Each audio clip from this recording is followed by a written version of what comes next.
जानने के क्या क्या इम्पोर्टेंट पॉइंट्स हैं जिसे हमें पढ़ना है, जिसे हमें बहुत अच्छे से समझना है। आज धमाल मचा देंगे एलसीएम को पूरी तरह से समझ करके।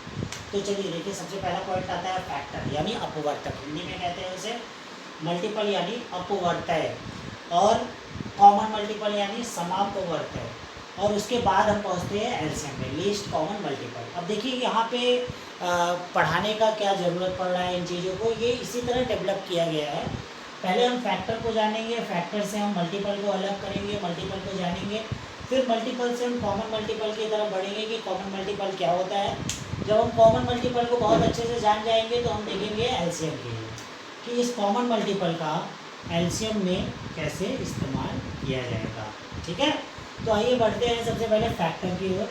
जब हम फैक्टर को जानने की कोशिश करते हैं तो हम किन्हीं दो नंबर के बारे में सोचते हैं जो ए और बी, ए और बी है, यानी ए एंड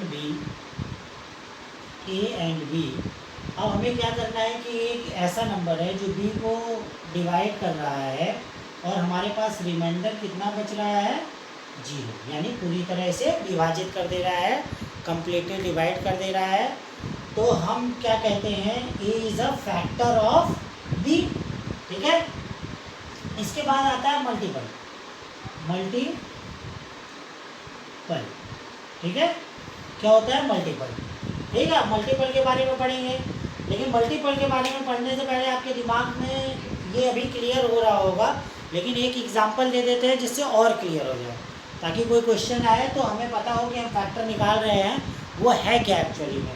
तो इसके लिए दो नंबर ले लेते हैं एग्जाम्पल समझने के लिए। दो नंबर ले लिया हमने, एक नंबर ले लिया 12। अब 12 के फैक्टर निकालने जाएंगे तो हमें क्या मिलेगा, 2 6 = 12, 4 3 = 12, 3 4 = 12, 4 3 = 12, और 6 2 = 12 एंड 12 1 = 12। तो ये सारे क्या हो गए, इसके फैक्टर हो गए। क्या हो गए, फैक्टर हो गए।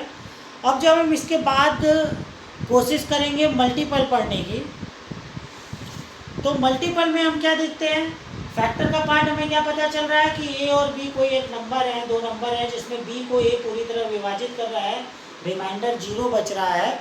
अगर हम इसका एग्जाम्पल लेंगे तो एग्जाम्पल 12 है, जिसमें फैक्टर हमें मिलते हैं 2 3 4 6 और 12। लेकिन मल्टीपल की बात करते हैं तो ऐसा ही होता है, यदि एक संख्या ए और दूसरी संख्या बी है और बी जो है वो पूरी तरह विभाजित कर रही है ए को, बी जो है वो पूरी तरह विभाजित कर रही है ए को, तो ए को बी का अपवर्तक कहा जाएगा। क्या कहा जाएगा, ए को बी का क्या कहा जाएगा, अपवर्तक। तो इसको आइए देखते हैं इसमें क्या है।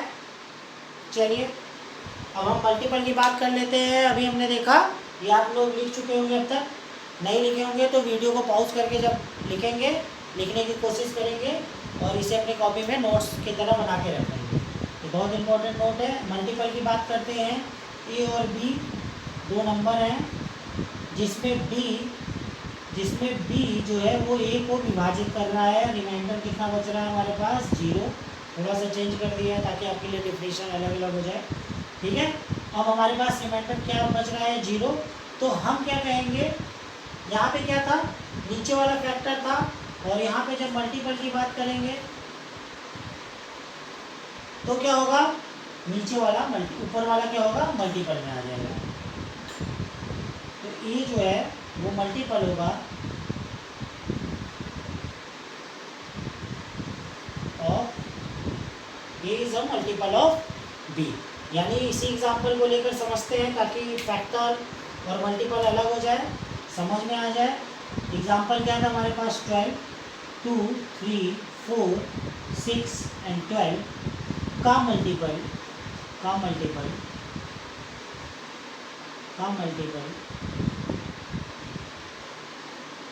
क्या होगा, 12। 2 3 4 6 और 12 का मल्टीपल क्या होगा, 6। ठीक है, 12 का मल्टीपल क्या होगा, 12। अब आगे बढ़ते हैं, फैक्टर हो गया, मल्टीपल हो गया, दोनों चीज़ें बहुत अच्छे से समझ में आ गई होंगी आपको, मैं उम्मीद करता हूँ। नहीं समझ में आएंगी तो जब इसके बाद हम एक्सरसाइज करेंगे तो वहाँ पे क्लियर हो जाएगा। अब आगे आता है कॉमन मल्टीपल। कॉमन मल्टीपल कैसे होता है कि एक ही नंबर को जितने अलग अलग तरह के, जैसे भी हम देख रहे थे 2, 3, 4 अलग अलग तरह के नंबर जो है उसको विभाजित करते हैं और वो सारे क्या होते हैं, कॉमन मल्टीपल होते हैं किसी एक नंबर के। ठीक है, तो ये कैसा होता है, यदि एक संख्या ए दूसरी संख्या बी को पूरी तरह विभाजित करती है, पूरी तरह ऐसी दो संख्याएं पूरी तरह विभाजित कर रही है, फिर उसके बाद सी भी जो है ए को पूरी तरह विभाजित कर रही है, तो बी और सी क्या हो जाएंगे, कॉमन मल्टीपल हो जाएंगे। ठीक है, आइए देखते हैं। जैसे मान लेते हैं एग्जांपल, कोई संख्या है 20, अब इसका कॉमन मल्टीपल क्या हो जाएगा,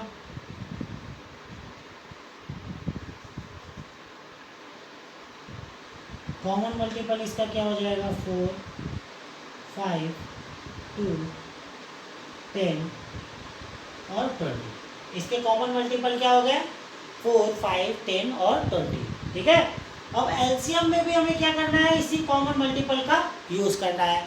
यानी दो नंबरों के बीच में जो कॉमन मल्टीपल होगा उसे हम एक बार लेंगे। ठीक है, उसे हम एक बार लेंगे। ठीक है, अब आगे देखते हैं, एलसीएम की ओर बढ़ते हैं। बहुत ध्यान से देखिएगा, पहले एलसीएम निकाल लेते हैं क्या होता है, फिर उसके बाद अब एलसीएम के लिए हमें कितने नंबर चाहिए, कोई 2 नंबर चाहिए। तो 2 नंबर हमारे पास कौन सा हो जाएगा, 20 और 10। ये हमारे पास 2 नंबर हो गए, 2 नंबर 20 एंड 10। अब हम यहाँ पे देखते हैं, अगर इसके हम मल्टीपल निकाल रहे हैं, ठीक है, मल्टीपल निकाल रहे हैं, तो क्या हमारे को मिलता है, 5, 2, 5, 10 एंड 20। अब इसके हम मल्टीपल निकाल रहे हैं,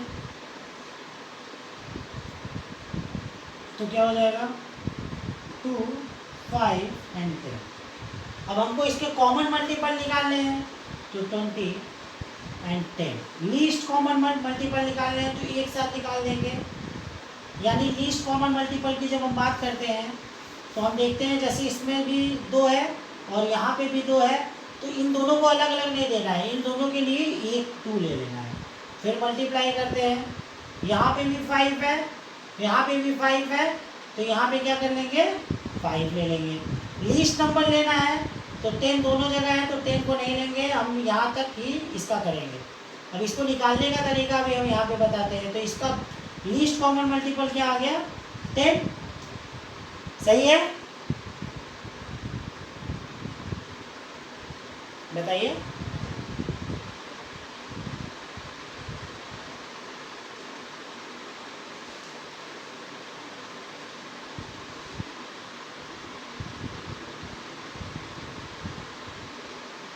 देखिए इसमें क्या चीज़ छूटी हुई है हमारी, यहाँ पे जब हम देखते हैं तो हमको क्या मिलता है, यहाँ पे एक नंबर होना चाहिए था 4।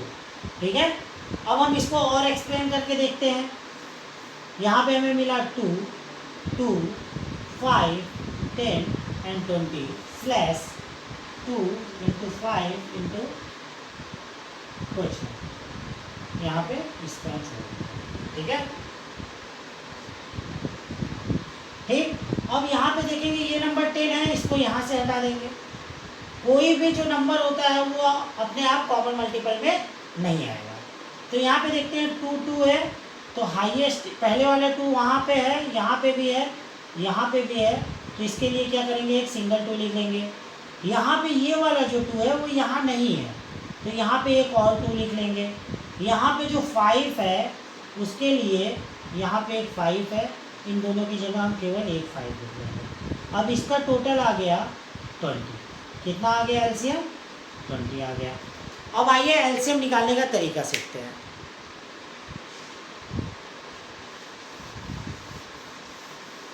जिससे हमें ये मेथड पूरी तरह क्लियर हो जाए। देखिए 2 तरीके से किसी भी नंबर के फैक्टर को दिखाया जा सकता है। एक तो डिवीज़न मेथड है, दूसरा फैक्टराइजेशन मेथड है। तो हम देखेंगे एक नंबर के फैक्टर को 2 तरीके से कैसे निकाल सकते हैं। अभी हम सिर्फ सिंपल किसकी बात कर रहे हैं, फैक्टर की। अब इस फैक्टर को हम 2 तरीके से निकाल सकते हैं। पहला मेथड होता है फैक्टराइजेशन,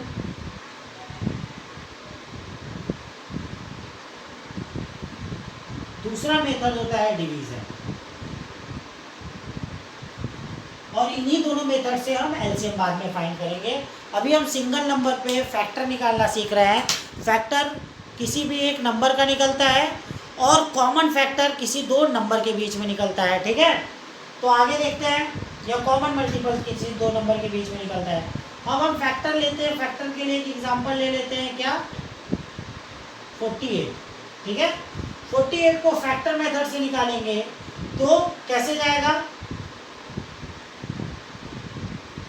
8 इंटू 6 या 16 इंटू 3। तो सबसे फैक्टराइजेशन के लिए 16 इंटू 3 होता है, जो कि 2 पे लिखेंगे, 2 to the power 4 into 3. That is the factor of 48 in accordance with factorization. But when we see in a division, we write 48 here and start to divide with the least number which can easily divide 48. The least number which can easily divide 48, जो सबसे छोटा number होता है, अब हम 48 को उससे divide करने की कोशिश करेंगे। तो जो सबसे छोटा नंबर 48 को डिवाइड करेगा वो होगा 2। तो 2 से डिवाइड करेंगे, 2 2 जा 4, 2 4 जा 8, 2 1 जा 2, 2 2 जा 4, 2 6 जा 12, 2 3 जा 6 और 3 1 जा 3। Now we find what we find with the division method. The factor is 2 cross 2 cross 2 cross 2 into 3 into 1.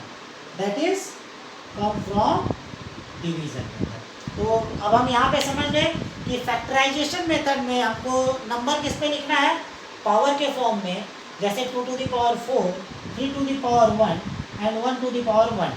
That is always a 1 to the power 1. Whatever it may be, the power of 1 is always 1, so we can write it 1. ठीक है। यहाँ पे हमें क्या करना है, multiples के form में लिखना है, मल्टीप्लाई करने के फॉर्म में लिखना है, यहाँ पे पावर नहीं देनी है। तो ये अंतर होता है फैक्टराइजेशन का और डिवीजन का। चलिए आगे बढ़ते हैं। अब हम देखते हैं एलसीएम कैसे निकालेंगे, फैक्टराइजेशन मेथड से और डिवीजन मेथड से, ठीक है। एक एग्जांपल लेके समझाते हैं, फिर आगे बढ़ेंगे। देखिए, प्राइम फैक्टर मेथड में के लिए हम क्या कर लेते हैं, इन दोनों के लिए दो नंबर ले लेते हैं। जैसे एक ले लेते हैं 50 और एक नंबर ले लेते हैं 50 और एक नंबर ले लेते हैं 36। अब इनके बीच में हमें क्या निकालना है, एलसीएम, 50 एंड 36, ठीक है। आगे बढ़ते हैं, कैसे निकालेंगे फैक्टर मेथड से। 50 के लिए क्या लिखेंगे, 10 into 5, that is a way to solve the theory. और 5 into 2 into 5, that is equal to 5 square into 2 into 1. That is defined from factorization method for 50 or 50. Now for 36, 12 into 3 यानी 4 into 3 into 3 यानी 2 into 2 into 3 into 3, that is 2 to the power 4, sorry 2 to the power 2 into 3 to the power 2 into 1. That is for 36. What we find now? What we find now? We find this for 50 and this for 36. अब देखिए, LCM निकालने में हमें सब कुछ लेना है, लेकिन जो भी नंबर मौजूद है उनका मैक्सिमम वाला पावर ही लेना है। जैसे यहाँ पे हम देखेंगे सबसे छोटा नंबर 1 है, 1 यहाँ पे है, सबसे पहले हम एलसीएम में क्या लिख देंगे, सबसे पहला नंबर आ गया हमारे पास 1, ये हमेशा रहेगा। अब हम देखते हैं कि यहाँ पे क्या नंबर है हमारे पास, उसके बाद 2, यहाँ 2 to the power 2 है, यहाँ पे 2 to the power 1 है, तो हमें कौन सा वाला लेना है, मैक्सिमम वाला। तो यहाँ पे 2 to the power 2 ले लेंगे, तो ये 2 वाला सॉल्व हो गया, 1 वाला सॉल्व हो गया। अब हमारे पास यहाँ बचा 3 to the power 2, यहाँ पे 3 to the power 2 नहीं है, लेकिन हमें इसे लेना है। सारे ही नंबर लेने हैं, लेकिन हर नंबर का मैक्सिमम वाला लेना है। जो लोएस्ट पावर वाला होगा उसको नहीं लेना है। मैक्सिमम पावर मतलब जैसे यहाँ पे 2 to the power 1 था, फिर उसके बाद यहाँ पर 2 to the power 2 है, तो 2 to the power 2 वाले को लिया गया और 2 to the 1 वाले को निगलेक्ट कर दिया गया। यहाँ पे 3⁻² है, यहाँ पे 3⁻² नहीं है, तो इसे लिया जाएगा, चाहे जो भी नंबर होता है यहाँ पे वो उसको लिया जाता है, चाहे इस तरफ हो या ना हो। फिर आता है हमारे पास एक और नंबर 5⁻²। 5⁻² यहाँ नहीं है, लेकिन इसे भी लिया जाएगा, यानी सारे नंबर लेने हैं लेकिन हर नंबर का मैक्सिमम वाला लेना है। तो ये क्या हो जाएगा, 5 5 जा 25, 3 3 जा 9 और 2 2 जा 4 इंटू 1, यानी 25 into 4 is equal to 100 into 9 into 1 is equal to 900। Now the LCM is 900। Now we find this LCM with the division method. This is the factorisation method, यानी finding the LCM with the help of prime factorisation method. Now what we use to division method. अब यहाँ पे हम क्या करेंगे, 50 का division करेंगे। अभी हमने देखा डिवीज़न कैसे किया जाता है। तो यहाँ पे सबसे छोटा वाला नंबर लेंगे, 2 2 जा 4 एंड 2 5 जा 10। फिर यहाँ पे ये किसी से भी नहीं कटेगा, 5 से कटेगा, 5 1 जा 5, 5 1 जा 5। This is the end now for this 36 we write 2 1 जा 2, 2 8 जा 16, 2 9 जा 18। Now 9 is dividing by 3, 3 3 जा 9 and 3 1 जा 3. What we find? We find 50 के लिए क्या फाइंड हुआ है, 2 इंटू 5 इंटू 5 इंटू 1, और 36 के लिए क्या मिला हमें, 2 into 2 into 3 into 3 into 1। Now 2 2 is equal to LCM 2 2 2 5 2 5 5 5 5 and nothing else। यहाँ पे 2, ये वाला 2, then 3, then again 3, both the trees, यानी that will be 100 into 9, that is 9। The same LCM, the same result we found with using any one of the method। ठीक है, तो आपको जो भी आसान लगे एग्जाम में करना वो करिए, लेकिन वनडे एग्जामिनेशंस के लिए ये मेथड जो है सबसे प्रेफरेबल मेथड है। आप ब्रेक करिए, उससे फैक्टराइज करिए और आसानी से निकाल लीजिए। जब आप प्रैक्टिस करते रहेंगे ये और तेज़ी से होना शुरू होगा, आपको इन चीज़ों की भी करने की ज़रूरत नहीं पड़ेगी। Thank you for listening me. इसको सब्सक्राइब और शेयर ज़रूर करिए।